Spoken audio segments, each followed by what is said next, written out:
నమస్తే శివాబి న్యూస్ కు స్వాగతం। నా పేరు మహేశ్వరి। ఈనాటి వార్తల్లోని ముఖ్యాంశాలు।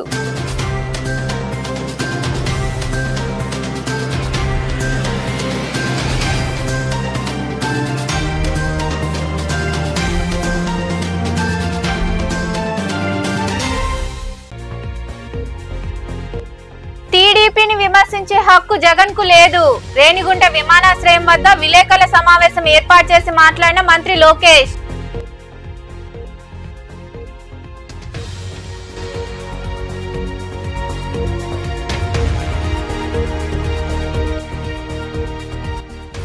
అభివృద్ధి టీడీపీతోనే సాధ్యం। నెల్లూరు రూరల్లో 6 కోట్ల రూపాయలతో రోడ్డు పనులకు శంకుస్థాపన చేసిన ఎమ్మెల్యే కోటంరెడ్డి శ్రీధర్ రెడ్డి।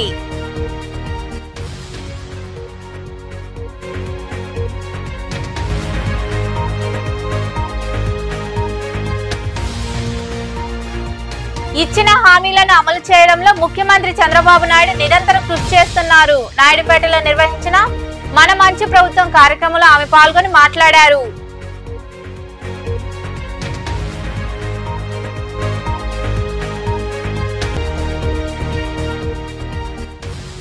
కోట అమ్మవారి ఆలయంలో ప్రత్యేక పూజలు, అన్నదాన కార్యక్రమాలు। అమ్మవారిని దర్శించుకుని అన్నప్రసాదాన్ని స్వీకరించిన భక్తులు।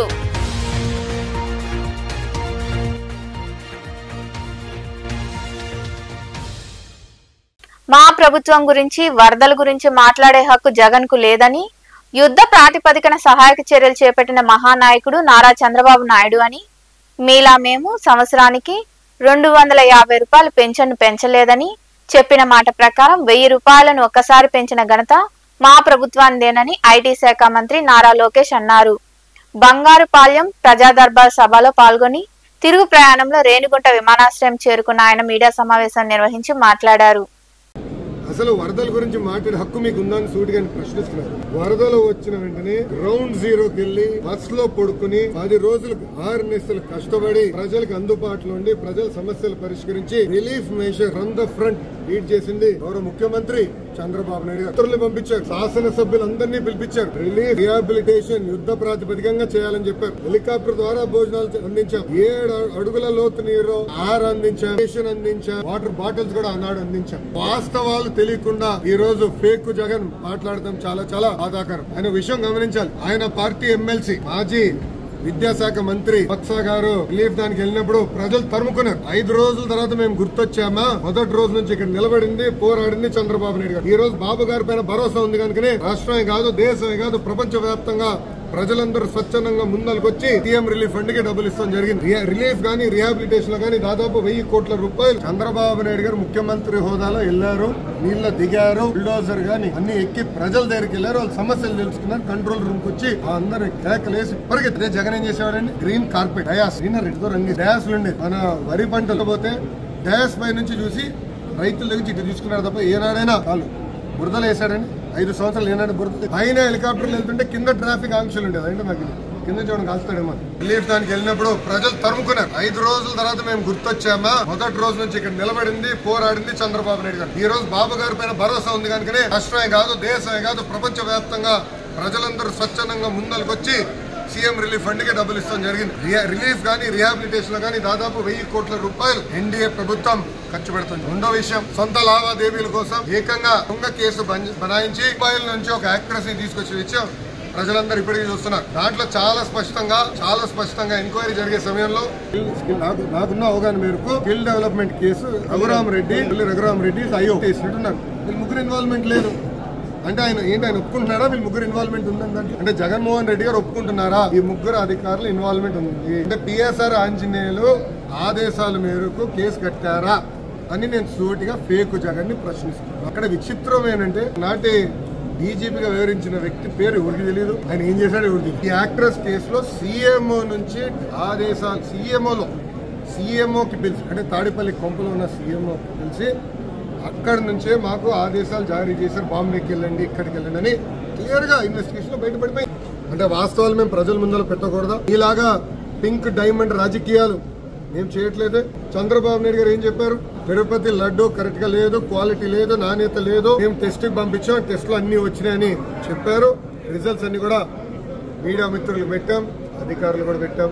చాలా క్లారిటీగా ఉంది. అది ఆయన కంపడట్లేదా? మళ్ళీ 5 సంవత్సరాలు మీరు పీకిందండి. మీడియా మిత్రులు మీ అందరు తెలుసు, మీరు తిరుపతికి వెళ్ళి తిరుమలకి వెళ్ళి భక్తుల దగ్గర బైట్స్ తీసుకుంటున్నారు. నేను చూసా అనేక బైట్స్.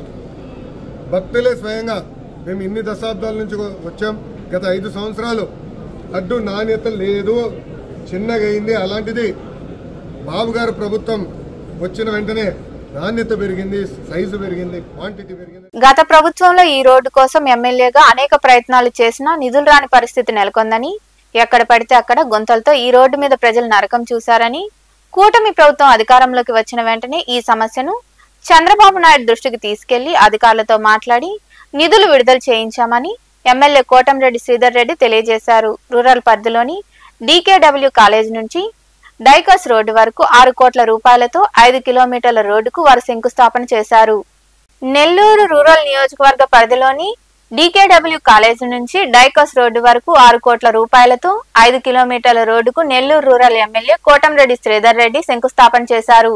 ఈ సందర్భంగా ఎమ్మెల్యే మాట్లాడుతూ, గత ప్రభుత్వంలో ఈ రోడ్డు కోసం ఎమ్మెల్యేగా అనేక ప్రయత్నాలు చేసినా నిధులు రాని పరిస్థితి నెలకొందని, ఎక్కడ పడితే అక్కడ గుంతలతో ఈ రోడ్డు మీద ప్రజలు నరకం చూశారని, కూటమి ప్రభుత్వం అధికారంలోకి వచ్చిన వెంటనే ఈ సమస్యను చంద్రబాబు నాయుడు దృష్టికి తీసుకెళ్లి అధికారులతో మాట్లాడి నిధులు విడుదల చేయించామని, 2 నెలల్లో ఈ రోడ్డును పూర్తి చేసి ప్రజలకు అందుబాటులోకి తీసుకొస్తామని తెలిపారు.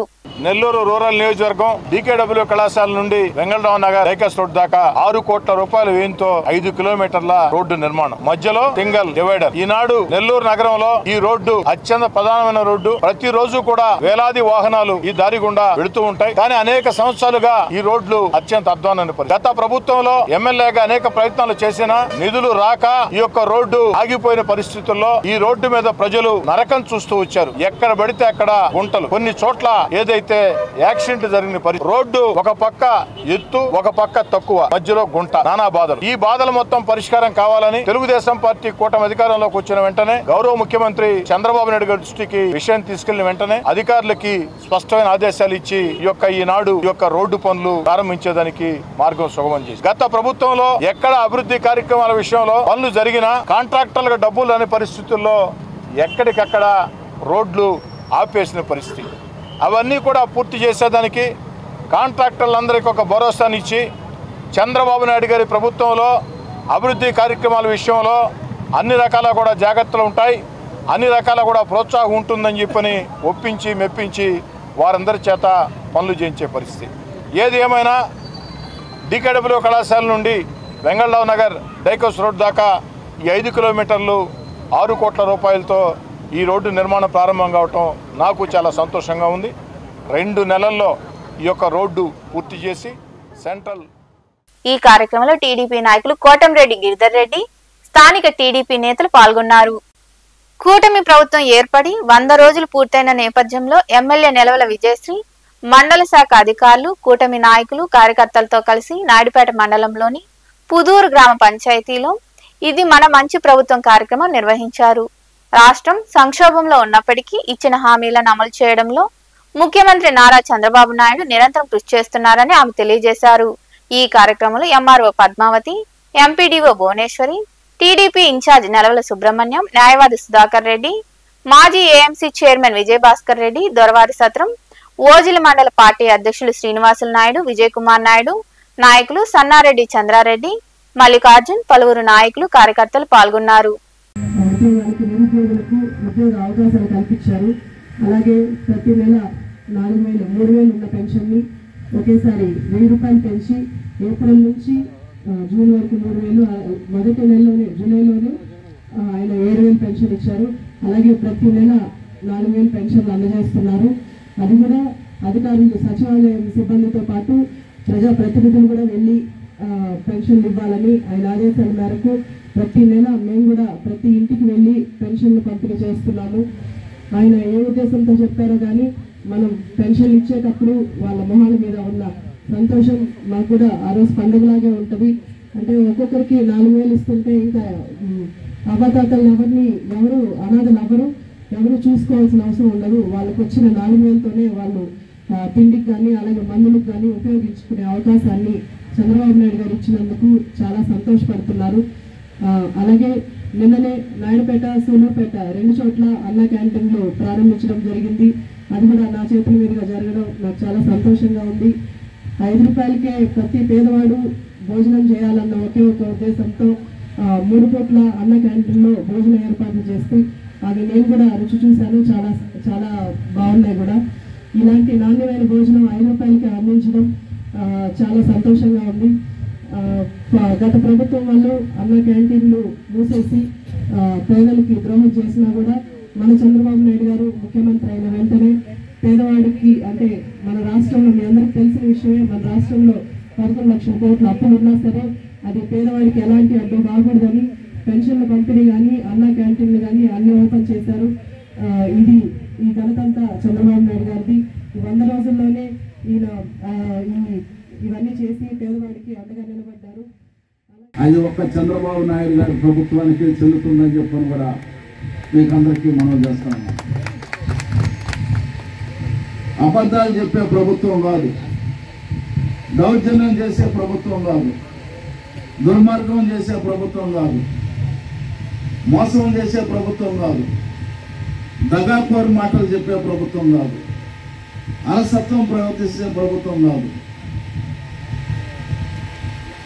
అదేవిధంగా నిర్లక్ష్యంగా చేసే ప్రభుత్వం కాదు. ఇవన్నీ అవతల నాయకుడికి, ప్రతిపక్ష నాయకుడికి ఉన్నాయి. కానీ మా నాయకుడు చంద్రబాబు నాయుడు గారికి ఈ లక్షణాలు ఏమీ లేవని చెప్పని కూడా మీకు మనం చేస్తా ఉన్నాం. ఆపదంటే కుటుంబ సభ్యులను కానీ అందరినీ కూడా వదిలేసి ఆపదలో ఉన్న అన్నార్తులను ఆదుకునే ఏకైక నాయకుడు నారా చంద్రబాబు నాయుడు గారు అని చెప్పని కూడా మీకు మనం చేస్తా ఉన్నాం.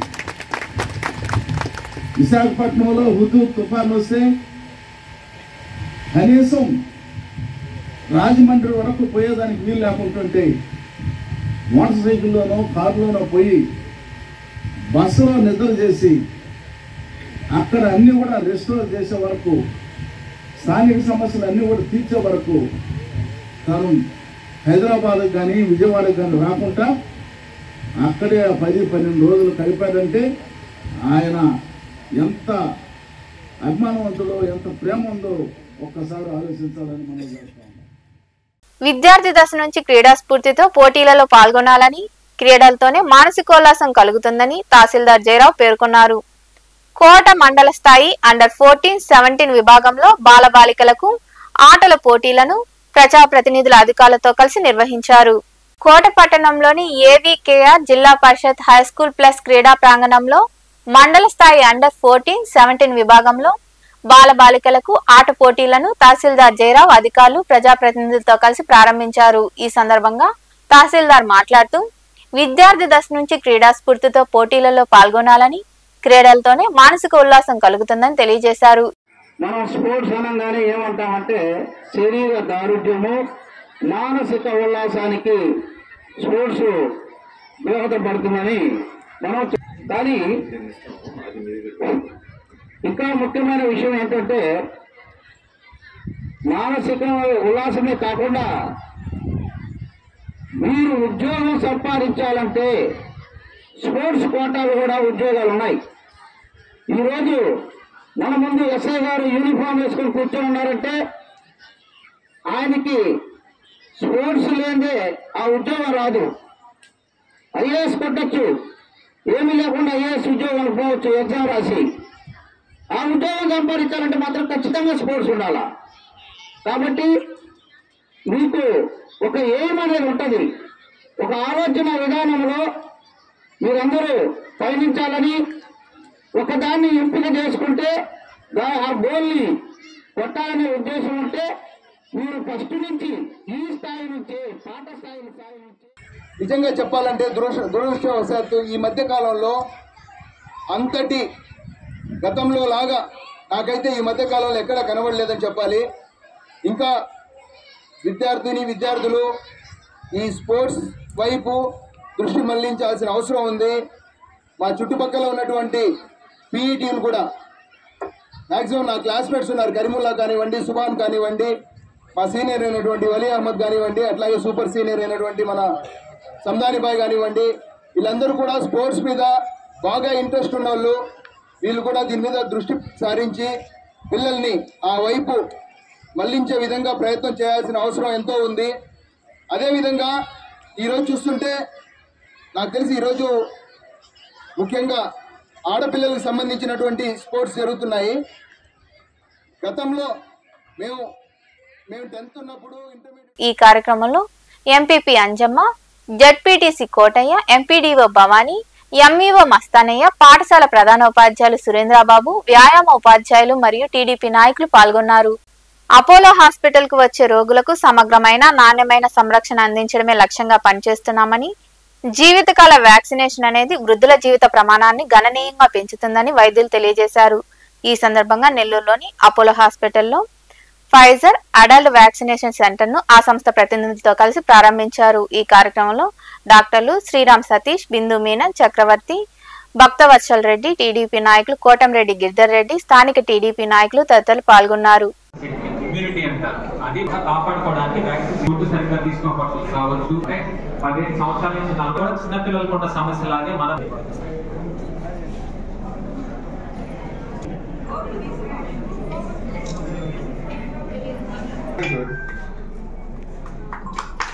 బేసిక్గా ఈ వ్యాక్సినేషన్ ఏంటి అంటే చిన్నపిల్లలకి మనం ఎట్లా టీకాలు ఇస్తామో 50 years అబోవ్ వాళ్ళకి, ఎందుకంటే పోను మన ఇండియాలో కానీ ప్రపంచంలో కానీ ఏజ్డ్ వాళ్ళ సంఖ్య పెరుగుతుంది. అంటే మనకి మెడికల్ అడ్వాన్స్ అవ్వడం వల్ల ఎక్కువ మంది ఎక్కువ కాలం జీవిస్తున్నారు. కానీ ఎక్కువ కాలం జీవించడం వల్ల మోర్ దెన్ 50-60 years వాళ్ళకి ఈ షుగర్ వ్యాధి, బీపీ వ్యాధి, ఆస్మా వ్యాధి ఇటువంటి ఉన్నప్పుడు బాడీలో వ్యాధి నిరోధక శక్తి తగ్గి దానివల్ల ఇన్ఫెక్షన్ బారిన ఎక్కువ పడుతుంటారు.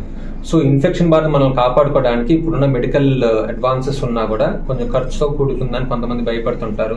కొంతమంది రెగ్యులర్గా సంవత్సరానికి 2-3 సార్లు ఇన్ఫెక్షన్స్ రావడంతో ఇబ్బంది పడుతుంటారు. సో దీన్ని మనం అరికట్టడానికి ఒకటి ఉన్నది, మనకి కోవిడ్ టైంలో ఎట్లా వ్యాక్సిన్స్ ఉన్నాయో ఇట్లా ఫ్లూ వ్యాక్సిన్లు కానీ చాలా రకాల వ్యాక్సిన్ ఎంతో కాలంగా ఉన్నాయి. కానీ కోవిడ్ టైం నుంచి వీటి మీద కొంత అవగాహన ఇంప్రూవ్మెంట్ అయింది. ఎందుకంటే వ్యాక్సిన్ వేసుకుంటే ఇన్ఫెక్షన్ బారిన పడము అని చెప్పలేం, కానీ ఎక్కువ ఇన్ఫెక్షన్స్ రాకుండా మనం కాపాడడానికి ఖచ్చితంగా ఉపయోగపడుతుంది. అందుకని 50 ఏళ్ళు పైబడిన వాళ్ళకి వ్యాక్సిన్స్ మేము రికమెండ్ చేస్తాం. చెప్పినట్టు ఏంటంటే ఇప్పుడు 50 సంవత్సరాల వయసు దాటిన వాళ్ళందరికీ కూడా వ్యాక్సినేషన్ అనేది ప్రస్తుతం ఈ అడల్ట్ వ్యాక్సినేషన్ ప్రోగ్రామ్ యొక్క ఉద్దేశం. ఇందులో ఇంకొక ఉద్దేశం ఏంటంటే మనకున్నటువంటి నేషనల్ ఇమ్యునైజేషన్ ప్రోగ్రామ్ చిన్నపిల్లలకి ఎట్లయితే మనం టీకాలు వేస్తున్నామో అదంతా 1978లో బిగినైంది. సో దానికి ముందున్న వాళ్ళందరూ కూడా వ్యాక్సిన్స్ తీసుకునే అవకాశం తక్కువ ఉంది. 75 నుంచి వచ్చిన వాళ్ళందరికీ కూడా చిన్నప్పుడే వ్యాక్సిన్స్ వేస్తున్నారు. 75 ముందున్న వాళ్ళకి అంత టీకాలు అంతగా తీసుకోకుండా ఉన్నారు. ఆ ఏజ్ గ్రూప్ అంతా కూడా ఇప్పుడు 50 సంవత్సరాలు దాటి 50 సంవత్సరాల నుంచి 60 సంవత్సరాల మధ్యలో ఉన్నారు. కాబట్టి వాళ్ళందరికీ చిన్నప్పుడు వ్యాక్సినేషన్ జరగలేదు. ఇప్పుడు వాళ్ళు 50 ఏళ్ళ వయసు దాటారు కాబట్టి వాళ్ళందరికీ కూడా ఇన్ఫెక్షన్ వచ్చే అవకాశాలు కొంచెం ఎక్కువ ఉంటాయి. వాళ్ళందరికీ కూడా ఇన్ఫెక్షన్ వచ్చిన తర్వాత ట్రీట్మెంట్ చేసుకుంటే కూడా ఇన్ఫెక్షన్ రాకుండా చూసుకోవడం మంచిదనే ఉద్దేశంతో వాళ్ళందరికీ కూడా వ్యాక్సినేషన్స్ చేసుకోవడానికి ప్రాముఖ్యతని వాళ్ళకి అర్థం చేసినట్టు చెప్పి వాళ్ళకి వ్యాక్సిన్స్ వేయించి ఫ్యూచర్లో ఇన్ఫెక్షన్స్ రాకుండా తగ్గించడానికి ప్రయత్నంగా ఈ ప్రోగ్రామ్ బిగిన్ చేసాము. ఈ 50 సంవత్సరాల దాంట్లో ఏంటంటే ఇప్పుడున్న మనకున్న కండిషన్లో షుగర్ ఎక్కువ ఉంటుంది, హార్ట్ ప్రాబ్లమ్స్ ఎక్కువ ఉంటున్నాయి, కిడ్నీ ప్రాబ్లమ్స్ ఎక్కువ ఉంటున్నాయి. వీళ్ళందరికీ కూడా ఇమ్యూనిటీ తగ్గిపోయి ఇన్ఫెక్షన్స్ వచ్చే అవకాశాలు ఎక్కువ ఉంటాయి. ఎక్కువ శాతం మందికి ఊపిరితిత్తుల ఇన్ఫెక్షన్ ఇవన్నీ రాకుండా ఉండడానికి, హెపటైటిస్ బి రాకుండా ఉండడానికి వ్యాక్సిన్స్ వేసి ఫ్యూచర్లో వాళ్ళని ఆ వ్యాధుల నుంచి కాపాడి వాళ్ళకి ఒక ఆర్థికంగా కూడా హాస్పిటల్ ఉండే డబ్బులు ఎంత చేసి మీకు అందరికీ తెలుసు. అపోలో స్పెషాలిటీ హాస్పిటల్ నెల్లూరు అన్న అడల్ట్ వ్యాక్సినేషన్ ప్రోగ్రామ్ స్టార్ట్ చేశాము. మీ అందరికి తెలిసిందే, పుట్టిన పిల్లలకి వ్యాక్సినేషన్ ఎంత ఇంపార్టెంటో vaccination schedule government of India తరఫున WHO గైడ్ లైన్స్ ప్రకారం పుట్టిన పాప దగ్గర నుంచి 10-12 ఏళ్ళ దాకా రెగ్యులర్గా జరుగుతుంది. ఇప్పుడు పెరుగుతున్న వాతావరణంకి, పెరుగుతున్న క్లైమేటిక్ కండిషన్స్కి మనము ఈవెన్ అడల్ట్స్ 40 ఏళ్ళు కానీ 50 ఏళ్ళు కానీ 60 ఏళ్ళు 70 ఏళ్ళ వాళ్ళు కూడా అడల్ట్ వ్యాక్సినేషన్ ప్రోగ్రాము దీనికి ఒక స్కెడ్యూల్ ఉంది. అది రెగ్యులర్గా జరగాలి, అందరికీ అవేర్నెస్ క్రియేట్ చేయాలనేసి department of general medicine doctor Dinesh and doctor MCS గారి ఆధ్వర్యంలో ఒక వ్యాక్సినేషన్ సెంటరే స్టార్ట్ చేసాం. Adult vaccination. కోట పట్టణంలో వెలిసిన శ్రీ శ్రీ కోటమ్మ తల్లి అమ్మవారి ఆలయానికి భక్తులు అధిక సంఖ్యలో హాజరై అమ్మవారిని దర్శించుకున్నారు. ఆలయ ధర్మకర్త నల్లపురెడ్డి జగన్మోహన్ రెడ్డి, లక్ష్మీ కౌతమ్మ దంపతుల ఆధ్వర్యంలో అన్న ప్రసాద వినియోగ కార్యక్రమాన్ని నిర్వహించారు. దాతల దాతృత్వంతో ప్రతి శుక్రవారం నిర్వహిస్తున్న ఈ అన్నప్రసాద వినియోగ కార్యక్రమంలో సోమవరపాడు గ్రామానికి చెందిన చేవూరు శ్రీనివాసులు రెడ్డి, శశికళమ్మ దంపతులు ఉభయదాతలుగా వ్యవహరించారు.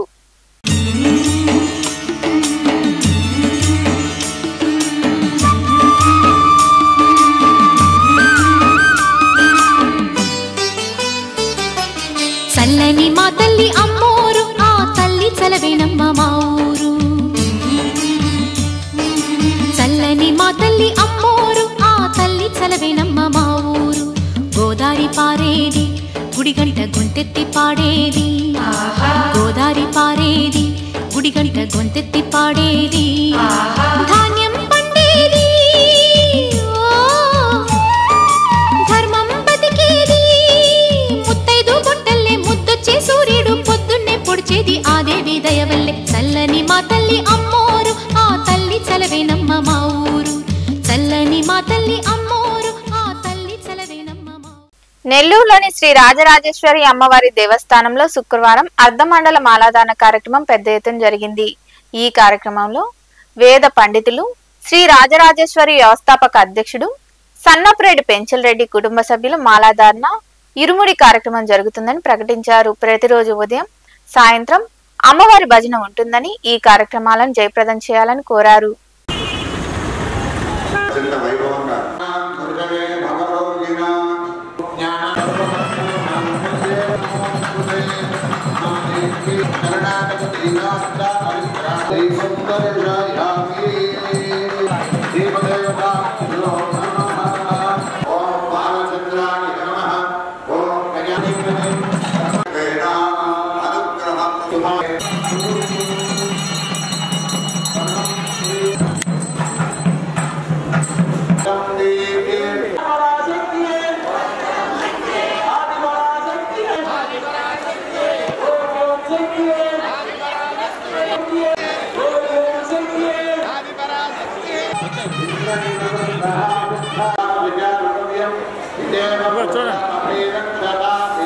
వార్తలు ముగించే ముందు ముఖ్యాంశాలు మరోసారి.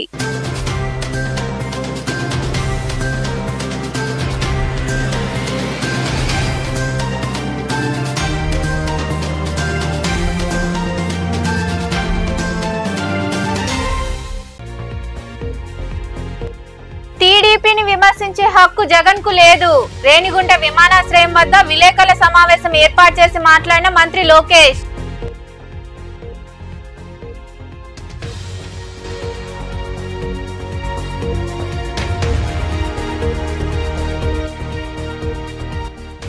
అభివృద్ధి టీడీపీతోనే సాధ్యం. నెల్లూరు రూరల్లో 6 కోట్ల రూపాయలతో రోడ్డు పనులకు శంకుస్థాపన చేసిన ఎమ్మెల్యే కోటంరెడ్డి శ్రీధర్ రెడ్డి.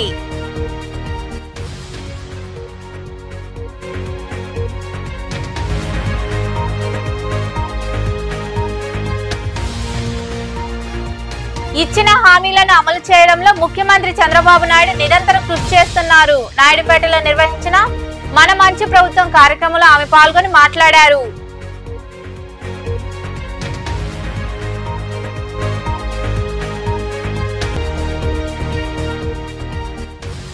కోట అమ్మవారి ఆలయంలో ప్రత్యేక పూజలు, అన్నదాన కార్యక్రమాలు. అమ్మవారిని దర్శించుకుని అన్నప్రసాదాన్ని స్వీకరించిన భక్తులు.